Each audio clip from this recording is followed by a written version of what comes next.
पत्रकार बंधूंचं मी या परिषदेमध्ये स्वागत करतो आणि आपले सर्वांचे आभार मानतो की आपण एवढ्या तातडीच्या नोटीसवर आपण सर्वजण जमा झालात. आपले सगळ्याचे आभार मानतो. विषय असा आहे की आज जे उद्धव साहेबांनी बैठक बोलवली होती मुंबईला आणि त्या बैठकीला मी जाऊ शकलो नाही. याचं कारण असं आहे की काल परवाच आपल्या सगळ्याला माहिती आहे की उद्धव साहेबांनी माझ्यावर एक जबाबदारी टाकली होती की महाविकास आघाडीचा पुरस्कृत म्हणून माझ्या मुलाला त्यांनी पुढं पुरस्कृत केलेला आहे आणि त्या अनुषंगानं आजची ही निवडणूक आपल्या इथं जे नांदेडमध्ये चालू आहे. आता एक 4 दिवसावर मतदान येऊन ठेपलेलं आहे आणि आपल्याला सर्वांना माहीत आहे की बरेचसे मतदार हे बाहेरगावी गेलेत किंवा इकडं तिकडे गेलेले आहेत.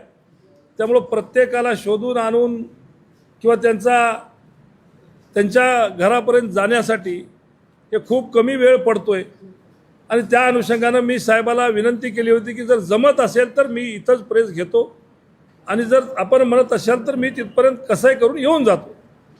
पण माननीय उद्धव साहेबांनी मला सांगितलं की इकडं आपल्या इलेक्शनवर फोकस ठेवा आणि हे इलेक्शन संपल्या किंवा मधामध्ये कुठे टाईम भेटला तर येऊन जा.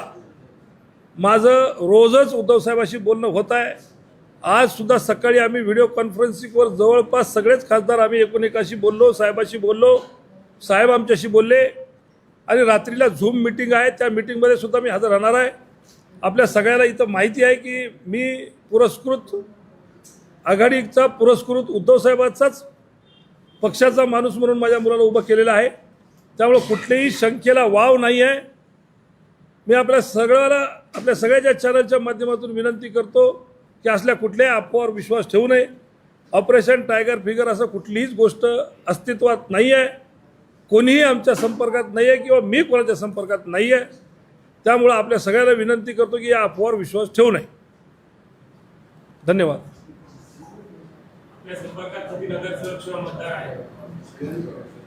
पाहिजे तेवढे आहेत, बस झालं. दुसरं काय करणार. जाऊ द्या की, घेऊन जाऊ द्या की, काय करायचं त्याला. मी तर तुम्हाला पहिल्या दिवशी बाईटवर सांगितले बघ घरी राहू द्या, सुखी राहा, आनंदात राहा, बस झालं. जाऊ जा, गेले तर गेले, त्याला काय करायचं.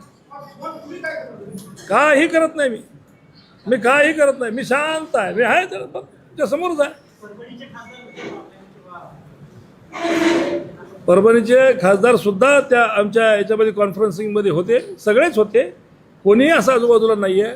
वेगवेगळ्या कारण आहे. अर्जंट नोटीसमध्ये होतं त्याच्यामुळं बऱ्याच जणांना काही मुभा जमली नसेल असं. आता त्याचं कोणाचं काही माहीत नाही. कारण तुम्हालाही माहिती आहे मी या निवडणुकीमध्ये त्याच्यामुळे मी कधी TV सुद्धा बघितली नाही किंवा कोणाचा संपर्कसुद्धा झाला नाही. मी माझ्याच परेशानीत आहे.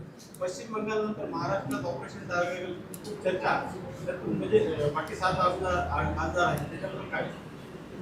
काहीच नवं होय. कायचं ऑपरेशन टायगर आणि कशाचं काय. किती दिवस चालवणार तुम्ही ऑपरेशन टायगर ते तरी सांगा की मला. काय वाटते कोणाला, काय जे वाटते ते वाटते.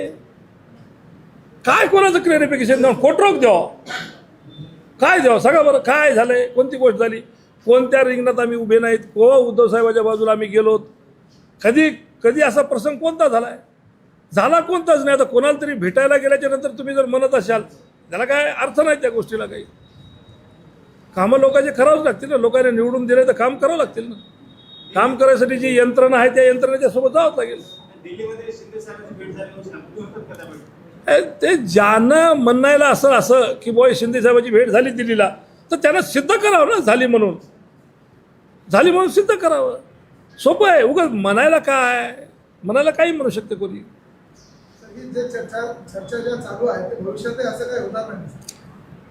भविष्यात व्हायसारखा कुठं प्रश्नच नाही. मागही काही झालं नाही, पुढेही काही होणार नाही. आमच्या संपर्कातच कोणी नाही तर होतील कसं. आणि आमचे हे लोक उरावर का घेतील. ते लोक त्याला कुठं कमी पडली म्हणून आम्हाला घेतील ते. काय माहिती हवं तेव्हा. मी काय म्हणतो बंधू, जे चर्चा करायला लागलं त्याला तुम्ही हा प्रश्न केला पाहिजे की तू कोण्या बेसवर हे बोलायला लागलास. त्याला विचारलं पाहिजे ना. मला विचारून काय फायदा आहे. काय माहिती बाबा काय करते.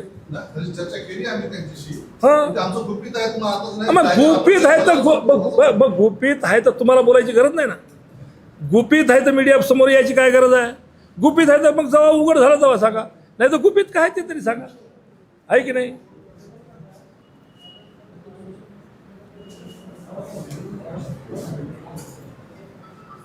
मंत्रिपद चर्चा चालू आहे.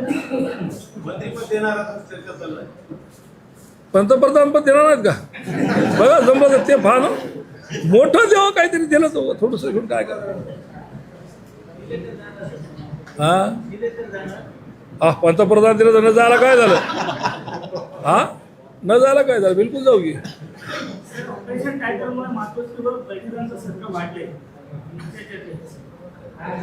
असं नाही आहे, मातोश्रीवर हमेशाच बैठकी चालूच राहतात. आम्ही पण हमेशाच जातो. मी कोणा बैठकीला गैरहजर होतो सांगा बरं? सांगा बरं, मी कोणा बैठकीला गैरहजर होतो? असं नाही आहे. मातोश्रीवर जेव्हा पण बैठकी बोलवतात तेव्हा आम्ही हजर असतोच. प्रत्येकच जण असतं. बरं, या निवडणुकीत तुम्हाला शिंदेचं पाठबळ आहे अशी चर्चा आहे. हे बा मतदान आहे, दान मागायचं काम आहे, प्रत्येकाच्या घरी जावं लागतं. मी काल सगळ्या बीजेपीच्या इथल्या सगळ्याच मेंबरला, महापौर सगळ्यात फोन केला, आशीर्वाद असू द्या म्हणून. म्हणावं लागते, घरी जावं लागते, मागावं लागते. मतदान मागितल्याशिवाय कसं देतील? कोण नाही म्हणून तोडावर कोण म्हणते? सगळेच मतात देतो देतो म्हणून. देतील ते देतील, नाही देतील ते नाही देतील. हा नाही हो, घरी नाही गेलो, दूरध्वनीवर. तुमचा विषय नाही, व्यक्तिगत नाही, पण आदेश झाला. संपूर्ण महाराष्ट्रामध्ये जे 12-17 निवडणूक, 12-13 निवडणुका होणार आहेत आणि सगळ्या ठिकाणी घोडे बाजार मोठ्या जोरात चालू, सगळ्याच चर्चा आहे, म्हणजे काही लपलेली नाही. आणि सगळेच नगर, महाराष्ट्रात अख्खे नगरसेवक तुम्ही इकडे आहेत. मग ह्या परिस्थितीमध्ये आपण कुठली रणनीती आपण घेणार आहात की आपण मुलगा यशस्वी झाला पाहिजे? एक मस्तक दोन हस्तक आनंद. देतील तर देतील, नाही तर नाही देतील. गरीब माणूस आहो, आपण काय करणार आहे? दुसरं काय देणार? विरोधी पक्षातला माणूस आहो, शेतकरी माणूस आहो, कोणती एक फॅक्टरी नाही ना, कंपनी नाही ना, काही नाही आपलं, दुसरं काय आहे? पण लोकाला एक चॉईस असला पाहिजे, म्हणून चॉईस आपण आहोत. आघाडीतर्फे उभे आहोत, आमची आघाडी सक्षम आहे. ठीक आहे. वंचित बहुजन आघाडीच्या उमेदवारांनी तक्रार केली आहे की नगरसेवक पळविले किंवा नगरसेवकांना गायब केलं आणि आम्ही स्वतः भेटायला गेलो तर कुणी भेटत नाही. तर नगरसेवक गेले कुठे म्हणून त्यांनी याच्याकडे ऑब्झर्व्हरकडे तक्रार दिलेली. या प्रकारात तुम्ही काही करणार का? नाही, मी नाही काय करणार. मी नाही काही करणार आहे. कसं आहे माहिती आहे का? एक गोष्ट नक्की आहे की कोणी कोणाला किडनॅप केलेलं नाही आहे. सहलीला गेले असतील, माहिती नाही, किंवा आमचे गेले असतील, त्यांचे गेले असतील, कोणते गेले असतील. काय अहो, मी सगळ्यालाच बोलतोय, मी सांगायला ना, एम काय, बीजेपी काय, कोणते काय. मतदान आहे राजा, सगळ्यालाच बोलावं लागेल ना, सगळ्यालाच बोलावं लागेल ना. सगळे नगरसेवक थेट माझ्या संपर्कात आहेत आणि ही निवडणूक एकतर्फी होणार आहे असं अशोक चव्हाण काल म्हणाले. आता ते माजी मुख्यमंत्री आहेत, त्यांना बोललेले असेल तर त्यांच्या वक्तव्यामध्ये असेल. पण मतदार तो ठरवेल ना, आहे की नाही? संपर्कात असणं, मी काय म्हणलं की मी पण सगळ्यालाच फोन केले, जवळपास 450पैकी 400ला मी फोन केले असतील. मग मी म्हणलं पाहिजे का की माझ्या संपर्कात राहतं म्हणून सगळे. साहेबाबद्दल आता काय म्हणजे त्यांनी खूप दीर्घकाळ या जिल्ह्याचं राजकारण केलेलं आहे. त्यांच्या गणित त्यांना माहीत, माझ्या गणित मला माहीत. हो झालं आहे माझा. जवळपास मी सांगितलं तुम्हाला की 452पैकी जवळपास 400 तर लोकांना माझा झालाच असेल. आकडा आता काय असं सांगता ना एवढ्याला तेवढ्याला, पण जवळपास 400 लोकांना झाला असेल संपर्क माझा. घ्या, जाऊ दे की, काय त्याला फिरून येऊ द्या ना. सर 400 पैकी किती जण मतदान देतील तुम्हाला वाटतं? जेवढे देतील तेवढे देतील, जाऊ द्या ना, काय त्याला. साहेबांचे किती आवाज मोठं वाटतं तुम्हाला? आता साहेब पुढे आहेत बोलले, किती आवाज मोठा वाटतं? बा प्रत्येकाला आपणच लई मोठा वाटते, त्यामुळे मी दुसऱ्याचं काय म्हणू.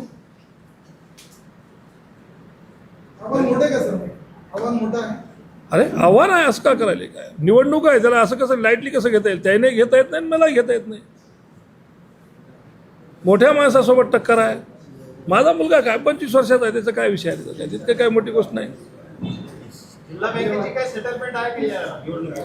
जिल्हा बँकेचा याचा काय संबंध? सेटलमेंट आहे नाही. हे बघा, जिल्हा बँकेवर आजपासून नाही, माझ्या वडिलाच्या काळापासून आम्ही जिल्हा बँकेवर आहोत. स्थानिक स्वराज्य संस्थेमध्ये हमेशा आम्ही जिथं पुढंच राहिलो आहोत, कवा राहिलो आहोत, आज पण पुढे आहोत. त्याचा काही विषय नाही. ओके. धन्यवाद. कृष्णा पाटील काय बोलायचं का? नका नका नका, काय बोलायला लावू नका आणि काय करायला लावू नका. जेवण करा सगळेजण. जेवण करा, जेवण करून जा. चला, मला पण भूक लागली.